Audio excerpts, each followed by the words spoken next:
I'm a 29-year-old woman, and for as long as I can remember, my mother has believed I was in a lifelong competition I never agreed to enter. The other contestant was Rebecca, my mom's best friend Diane's daughter, who's a year older than me. If I got an A, Rebecca had already gotten an A+. If I got promoted, Rebecca had been promoted months earlier. It didn't matter what I did. Somehow, Rebecca had always done it first, better, or with more grace. Growing up, every celebration came with a footnote. When I graduated college, Mom smiled for the photos but mentioned that Rebecca had graduated with honors. When I bought my first car, she said Rebecca's was hybrid and so responsible. Even when I moved into my own apartment, she told me how Rebecca's place had crown molding and a balcony. It was never said cruelly, just constantly, like breathing. Mom always insisted she was just motivating me. She'd tell her friends she raised me to be ambitious, but the truth was that her compliments felt like reports she was sending to Diane. My father, Mark, tried to stay out of it. He'd hum or change the subject whenever comparisons started, but silence can be its own kind of agreement. Rebecca grew into the kind of person people called effortless. She became a lifestyle consultant, whatever that means, posting pictures of minimalist kitchens, designer outfits, and self-care quotes written in perfect cursive. Mom followed all of it religiously. Every new post was another reminder that Rebecca had become the woman my mother always wanted me to be. Family dinners were the worst. Mom and Diane would spend hours trading updates about their daughters. Except Diane's updates made Mom glow with pride, while mine made her smile politely before circling back to Rebecca's discipline or confidence. If I brought dessert, she'd say Rebecca's baking looked more professional. If I mentioned a new client at work, she'd ask if it was as big as Rebecca's projects. Eventually, I started visiting less. Every phone call became another evaluation, another chance to hear what I wasn't. I told myself distance was peace, but it only muted the noise. It didn't stop it. Then came the lunch that changed everything. We were at our usual cafe when Mom leaned back, smiling, and said, "Did you hear? Rebecca's engaged. To a doctor. Isn't that wonderful? Maybe you'll get there one day." She laughed like it was a harmless joke. I didn't. Something in me just stopped. I realized that no achievement, no milestone would ever be enough unless it mirrored Rebecca's. A few weeks later, one of my corporate clients hired me to plan a high-end dinner event. I spent weeks perfecting every detail. The seating, the lighting, the food presentation. When it ended successfully, a strange thought crossed my mind. What if I hosted my own dinner? Not for work, not for show, something personal. The idea grew quickly. A dinner at my apartment, just intimate enough to feel casual but structured enough that Mom couldn't critique it without sounding petty. I'd invite her, Dad, Diane, and of course Rebecca. On the surface, it would look like an attempt to reconnect. In reality, it would be something else entirely, a quiet experiment. I wanted to see what happened when perfection had to sit across from authenticity, when carefully staged smiles met reality without filters or scripts. Not to embarrass anyone, not to win, but to finally end the unspoken contest. I started planning in secret. I picked the date, the menu, the theme. I told myself this wasn't revenge, it was balance. Mom thought she was walking into another night where Rebecca's light would outshine mine. She had no idea that this time, I wasn't competing, I was hosting. By the time the invitations were sent, everything was ready. The food, the decor, the calm tone I practiced in front of the mirror. I didn't want drama, I wanted truth. I had no idea then how much one dinner could change decades of comparisons, or how quiet the room would get when perfect finally cracked. I called my mom on a Thursday morning, keeping my voice casual. I told her I was hosting a dinner at my apartment the following weekend, and that she and Dad were invited. I added that Diane and Rebecca would be there too. There was a sharp pause before she spoke again, the kind of pause that means she's already grinning. She said that was a lovely idea, and that Rebecca would love giving me a few pointers on how to host properly. I could almost hear her standing taller through the phone, probably imagining how she'd tell Diane later that her daughter was finally stepping up. I ended the call quickly, pretending I had work to get back to. 10 minutes later, my dad texted asking if I was sure about this. I replied with 2 words. It's time. He didn't push further. I spent that night outlining everything. The theme would be a seasonal tasting menu, something elegant but warm, sophisticated without showing off. I wanted it to look effortless. No flashy centerpieces, no overdone plating. I wanted the kind of calm precision that made noise look cheap. My apartment became a small workshop over the next few days. I rented extra seating, picked candles that smelled faintly of amber and citrus, and tested lighting that softened everything. My chef friend Ethan stopped by and offered to help with plating and timing. He'd worked corporate events with me before and knew how I liked things. Clean lines, quiet elegance, no chaos visible to guests. The guest list stayed the same. Mom, Dad, Diane, and Rebecca. 4 people, 4 different versions of perfect. I called Diane next. I used my professional voice, the one I use when convincing clients that I have everything under control. I said it had been too long and we should all reconnect. She sounded thrilled, already talking about bringing a bottle of wine. I didn't need to ask which kind. Diane never shows up without something expensive. Within an hour, a group text appeared. Diane wrote, "So excited for Saturday," and Rebecca followed with an overly cheerful, "Can't wait," complete with double exclamation marks and a sparkle emoji. It read like a commercial script, not enthusiasm. Mom replied last, telling everyone she'd make sure Ava feels comfortable hosting such accomplished women. The next few days were a countdown of unsolicited advice. Mom called every evening asking about the menu, my outfit, and my table settings. She suggested I keep my makeup classic and reminded me not to seem nervous around Rebecca, who just has a natural presence. Every conversation was another reminder that this dinner wasn't just social, it was her scoreboard. I didn't argue. I focused on preparation. I created a seating chart where Mom would sit directly across from Rebecca, leaving Diane and Dad at the sides. The symmetry was intentional. It would let comparisons happen naturally, without me saying a word. I selected music that blended into the background and planned conversation topics about work, travel, and real success outside of appearances. Subtle traps, not confrontations. Meanwhile, information trickled in through quiet channels. One of my old clients mentioned Rebecca's name when talking about a brand campaign. She lowered her voice and said the company had worked with Rebecca once, but didn't renew her contract because she'd exaggerated her credentials. Later that week, I heard from a mutual friend that Rebecca's engagement had ended weeks ago, though her social media still showed smiling couple photos. Every caption was past tense, pretending to be present. By Friday, my apartment was spotless. Every glass shined, the linen napkins were pressed. I even borrowed a few serving dishes from my catering supplier. Nothing showy, just high-end enough to make subtle impact. I spent that night rehearsing small details. When to pour the wine, when to steer conversation, when to let silence stretch. Saturday evening arrived like a slow drumbeat. At 6 sharp, the doorbell rang. Mom and Dad were early, of course. Mom stepped in wearing pearls, her eyes darting immediately to every corner of the apartment. She touched the napkins, adjusted a candle, and nodded approvingly like an inspector signing off a checklist. Dad gave me a quiet smile and handed over a bottle of red wine he probably didn't pick himself. Mom walked around commenting on the lighting, the scent, even the background music. She said it felt elegant, not like your usual setups. I let her wander. Every compliment sounded like surprise, as if she didn't think I was capable of refinement without a guidebook. At 6:30, the second knock came. Diane entered in a coral dress, an air of practiced warmth. She hugged Mom first, then looked around the apartment with bright approval. She praised everything from the aroma to the placement of the plates, already announcing that Rebecca will love this. I was refilling glasses when the elevator dinged again. The hallway fell quiet before I even reached the door. Rebecca stepped in, dressed in a fitted cream outfit that looked straight from a magazine. Her hair was perfect, her perfume soft but noticeable, her smile professional. She handed me a small bouquet and complimented the space before even looking around. Her eyes flicked across the room in calculated rhythm. Walls, table, guests, herself in reflection. For a moment, the air felt charged. Mom's face glowed with pride. She seemed convinced the evening was about to become another chapter in her ongoing campaign for Rebecca's perfection. Diane's chatter filled the gap, and Dad poured wine like a peacekeeper. Rebecca took her seat exactly as I expected, across from Mom, angled slightly toward the light. Her posture was flawless. Her tone was breezy. But there was a stiffness, a layer too polished to be natural. I walked back to the kitchen, adjusted a plate, and caught a glimpse of the reflection in the glass door. 4 guests sat around my table, each pretending not to measure the others. The stage was set exactly how I wanted. The performance was about to begin. Dinner started like a performance everyone had rehearsed. Rebecca complimented the decor in that light, polished tone that fills space without warmth.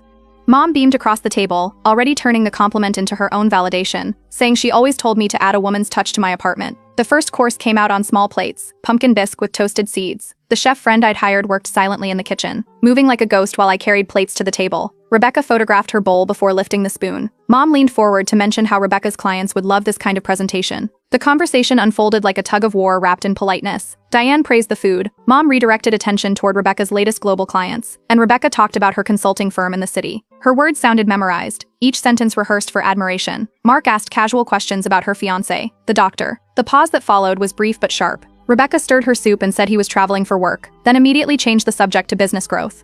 Mom nodded too eagerly, pretending not to notice the hesitation. As plates cleared, I guided the next topic toward what success meant outside of image. I mentioned one of my recent events, a charity fundraiser that prioritized local artisans over luxury sponsors. Diane said that sounded refreshing. Mom jumped in, explaining how Rebecca always says branding is everything. Rebecca smiled thinly, nodding like someone used to being quoted. Her eyes flicked to me for the first time with a quick, unreadable glance. The second course followed, grilled sea bass with citrus glaze. The table quieted except for soft clinking. Diane complimented the flavor. Mom asked if I'd really made it myself. When I said yes, she laughed lightly and said it looked too professional to be homemade. That was when the rhythm of the evening shifted. Diane, clearly unaware of what she was about to start, asked when Rebecca was moving in with her fiancé. The question landed like a dropped glass. Rebecca froze, then smiled a little too wide, saying plans had changed due to career transitions. Mom's hand twitched against her napkin. I let a small silence stretch before speaking. I mentioned that one of my clients used to employ Rebecca's firm but had decided not to renew because of a branding mismatch. I didn't elaborate. I just poured more wine and passed the bread. No one spoke for several seconds. Diane blinked in surprise. Mark studied his plate. Mom's eyes flicked from Rebecca to me, then back again. Rebecca gave a short laugh, saying there were always creative differences in business, but her tone cracked at the edges. The tension didn't burst, it simmered. Diane tried to steer the conversation toward travel, but her sentences wandered. Rebecca excused herself to the restroom soon after. The moment she left, Mom leaned forward, lowering her voice to ask if I knew about the breakup.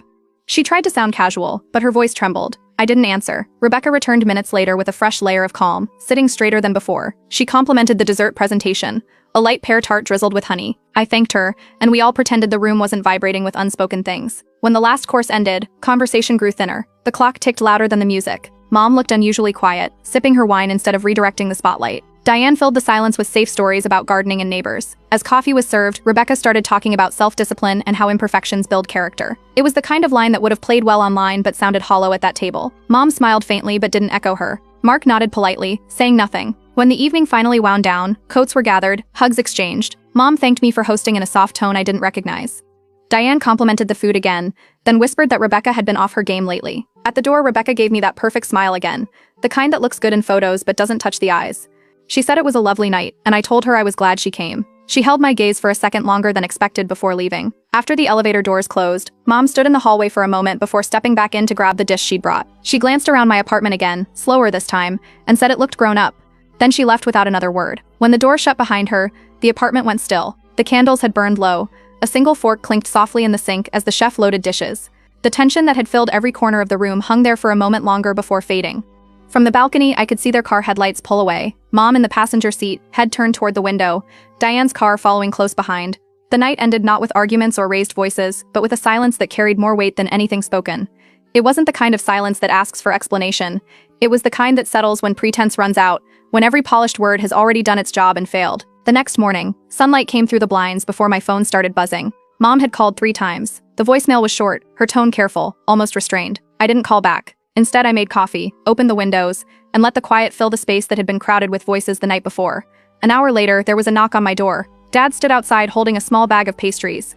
He said he'd been in the area and wanted to drop them off. I stepped aside to let him in, and he looked around as if expecting Mom to appear behind him. When she didn't, he exhaled and said she hadn't talked much on the way home. He called it the quietest drive of his life. He stayed for coffee and said the dinner had been something else. He didn't elaborate, but his half-smile said enough. Before leaving, he told me to give Mom time, words that sounded more like habit than hope. By afternoon, messages started trickling in from family friends. Diane's cousin texted to ask if everything was okay because Diane had mentioned tension at my dinner. Then someone else wrote that Rebecca didn't seem herself. It was clear that stories were already moving. Around 5, my doorbell rang again. Mom stood there holding a serving dish she claimed she forgot the night before.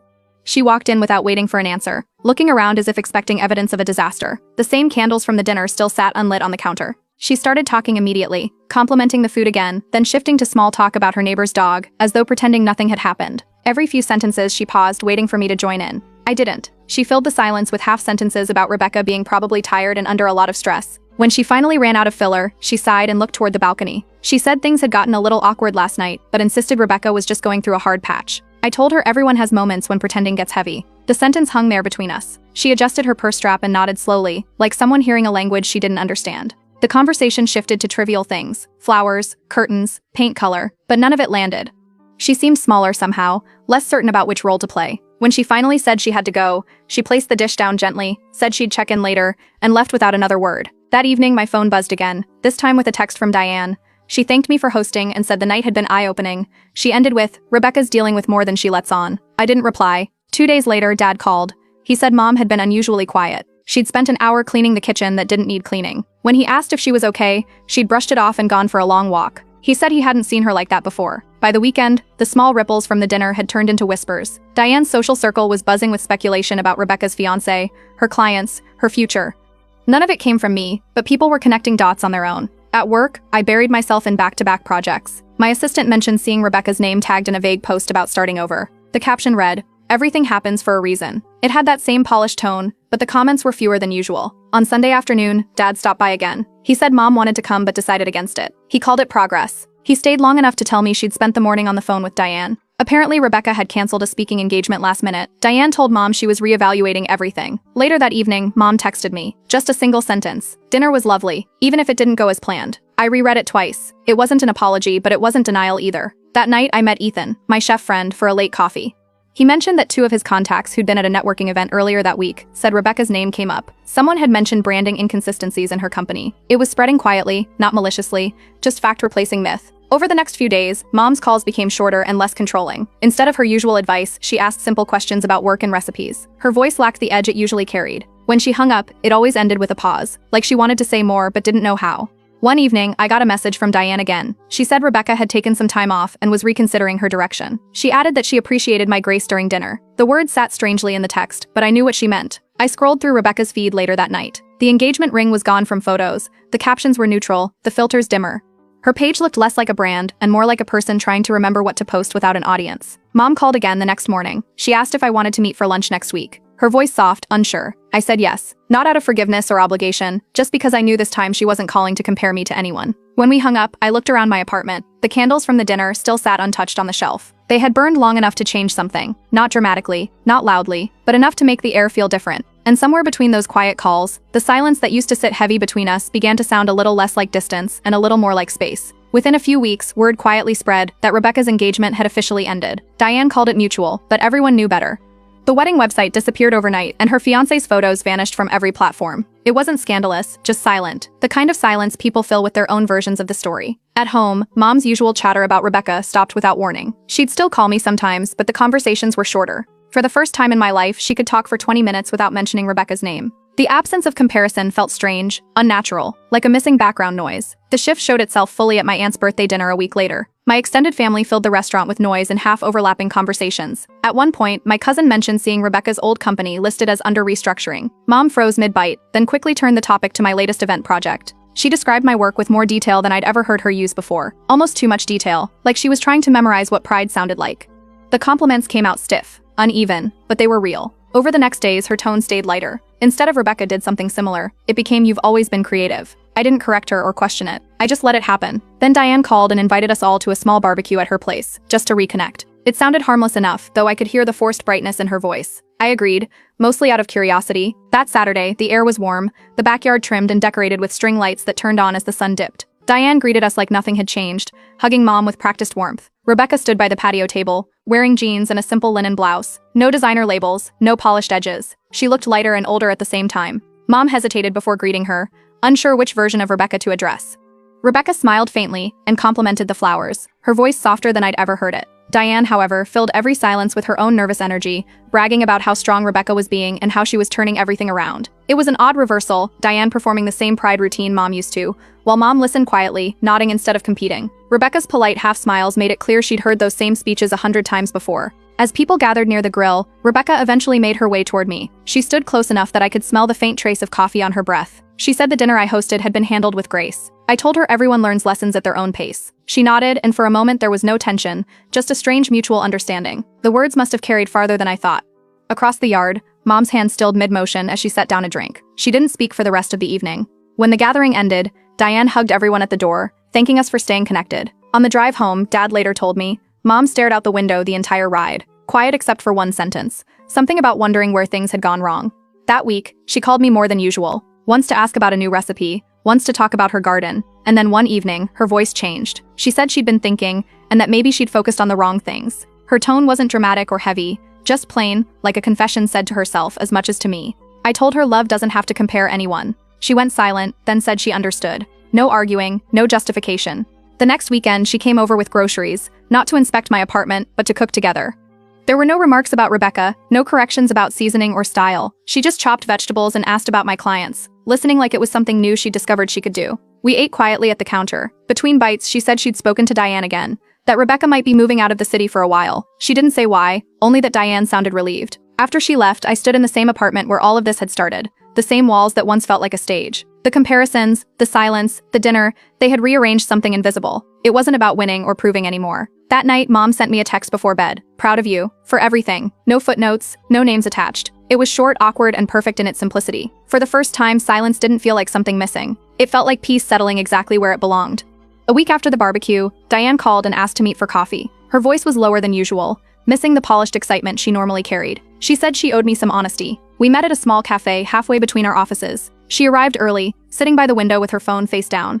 When I walked in, she stood up quickly, like she'd been waiting for the moment to get over with. Once we sat down, she didn't waste time. She said Rebecca's business was in trouble. Serious trouble. Contracts had been canceled. Bills were piling up, and her former partners had quietly stepped away. The engagement, Diane explained, ended after Rebecca fabricated a partnership online to make it look like she was expanding internationally. The truth came out when her fiancé confronted her about a fake press release she'd written herself. Diane rubbed her temples, saying she'd only found out when creditors began calling the house.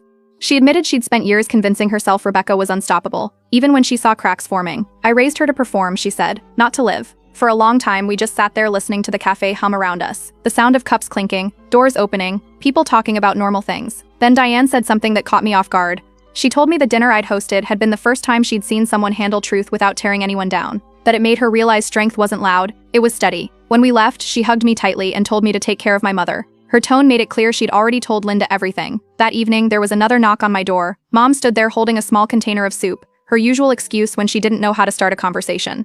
She stepped inside quietly. There were no critiques about the lighting or my decor this time. She set the container on the counter and said she'd spoken to Diane. Then she just stood there, hands clasped. Her voice was soft when she said she finally understood how much she'd contributed to the problem. She admitted she'd spent most of her life feeling overshadowed by Diane, by her confidence, her social ease, her ability to make everything seem effortless. She said that when Rebecca started excelling, she saw it as proof Diane had done something right that she hadn't. She wanted me to have that same glow of pride attached to her name, even if it meant pushing me into a race I didn't sign up for. Her words weren't emotional or rehearsed. They sounded like someone finally setting something heavy down. I didn't interrupt her. I let her talk until the room grew quiet again. Then I told her she didn't owe me an apology, only a promise that the comparisons would stop. She nodded and said she was proud of me. Not as a reflex, not to fill silence, but as a fact. A few weeks later, I heard through one of my clients that Rebecca had moved out of the city. She'd taken a small job in a coastal town, teaching design workshops and avoiding cameras. Someone said she looked happier. I believed it. Time passed quietly after that. Work stayed busy. My event firm landed a corporate contract for a major tech company's annual gala. It was the biggest project I'd ever managed. Invitations went out across the city, and to my surprise, Mom asked if she could come. I didn't hesitate before saying yes. The night of the event, the ballroom glowed with amber lights and mirrored tables. Guests mingled under soft jazz and flashes of camera bulbs. Mom arrived with Dad, both dressed elegantly but understated. She moved through the room carefully, introducing herself to people I worked with, smiling like she was proud just to be part of it. When the magazine photographer asked for a few pictures, she stood beside me, arm linked with mine. A few days later, the event made it to the local lifestyle pages with a small write-up, praising the coordination and design. The photo showed Mom and me standing together near the floral display, both of us mid-laugh. At the next family gathering, Diane brought a copy of the article. She showed everyone the photo, pointing out how natural we looked together. Mom laughed quietly, brushing off the attention, but there was pride in her eyes. Real pride, the kind that didn't need comparison to exist. Later that evening, she introduced me to someone new who'd asked about event planning. She said, "This is my daughter, the best in her field." It wasn't boastful, it wasn't defensive, it was simple, certain, and true. When everyone left and the room emptied, I helped her collect dishes and straighten the chairs. She didn't offer advice or corrections. Instead, she turned to me and said, "You did what I never could. You ended the cycle." Then she smiled and walked out to the car. The world didn't change overnight. People still whispered, families still compared, but it didn't matter anymore. That dinner months ago had started as a quiet act of defiance. It ended up being something else entirely, a reset. What it exposed wasn't just Rebecca's illusion, but the years of silent competition between two women who measured their worth through their daughters. Now every time Mom visits, she brings dessert instead of expectations. And for the first time, when she looks at me, she sees me, not who I should have been. Almost a year passed after the dinner that changed everything. Life moved at a quiet, steady rhythm. My event firm grew, my weekends stayed calm, and conversations with my parents no longer carried the tension they once did. The air between us had softened. Mom still visited now and then, never unannounced anymore. She'd bring flowers or a new recipe she wanted to try. Sometimes she'd compliment my cooking, or mention how peaceful my apartment felt. Occasionally, the old reflex would flicker. Her eyes would linger on something I owned, a tone creeping into her voice as if a comparison was waiting to surface. But she caught herself every time. Dad said she practiced it. He told me she'd pause mid-sentence, smile, and redirect. "She's learning," he said once, just slower than most. Through him, I also heard updates about Diane and Rebecca. Rebecca had moved to a smaller city by the coast. She was running design workshops, no longer using her social media as a portfolio of perfection. People said she looked happier, healthier, and less rehearsed. Diane had shifted her own focus. She'd joined a local charity and started mentoring young women in business. The photos she shared online now showed community projects instead of luxury brunches. By early spring, my firm landed its biggest opportunity yet, a high-profile charity gala hosted by a regional foundation. It was the kind of event that could attract sponsors and open doors for national clients. I threw myself into the planning, not for recognition, but because it felt good to create something meaningful from scratch. A week before the event, Mom called. Her tone was cheerful as she talked about Diane possibly attending. Then she added, "I just hope you won't feel overshadowed." The words slipped out like muscle memory. For a moment, there was silence. Then I told her simply that I didn't compete with anyone anymore. I was proud of what I'd built. She hesitated, realizing what she'd said, and replied softly that she didn't mean it like that. I told her I knew. We left it there, no lecture, no correction. Sometimes silence is enough to show growth. The night of the gala arrived crisp and cool. The venue glowed under soft lighting, gold table settings reflecting the chandeliers above. Staff moved seamlessly, the band played smooth instrumentals, and everything ran like a quiet symphony. I checked the details one last time before stepping back to watch it all unfold. When the first guests arrived, I greeted sponsors, city officials, and clients. Then I spotted Diane walking in with a modest clutch and a genuine smile. She hugged me and said the night was beautiful, that I'd reminded her what authenticity looks like. It didn't sound like flattery, it sounded earned. Mom stood a few steps behind, watching. She didn't interrupt, didn't try to join the conversation. Her expression carried something I hadn't seen before, pride without tension. When Diane walked away, Mom just nodded toward me with quiet approval. Later in the evening, as speeches ended and guests mingled, Dad leaned over with a grin. Funny, isn't it? Your mother used to compare you to Diane. Now Diane compares her daughter to you. He said it under his breath, just loud enough for me to hear, and walked off before I could respond. I caught Mom glancing across the room again, not at Rebecca, not at Diane, but at me. Just me. She looked content, settled, as if the competition she'd once lived by had finally lost its power. As the event wrapped up, she helped hand out thank you gifts to departing guests. Near the end of the night, when the room was half empty, she turned to me and said something simple. I thought I was helping you aim higher. I didn't see I was just pushing you away. There was no emotion behind it, just truth. I told her we couldn't change the past, but we could keep this peace going forward. She nodded and gave a small, tired smile, the kind that said she meant it. After everyone left, I stayed behind as the staff cleared tables. The chandeliers dimmed one by one, and the room shifted from lively to still. I walked across the empty floor, heels clicking softly, and looked around at what remained. Faded candlelight, scattered petals, a quiet kind of aftermath. It struck me then how far things had come. A year earlier, dinner had been a battleground of comparisons and quiet resentments. Now it was just life, steady, earned, and peaceful. When I turned off the last light, the reflection in the glass doors showed no audience, no rivalries, no expectations, just me, standing in the space I built. The dinner that once exposed everything wrong between us had ended up revealing everything that could still be right. And for the first time, success didn't need to look perfect. It just needed to feel real.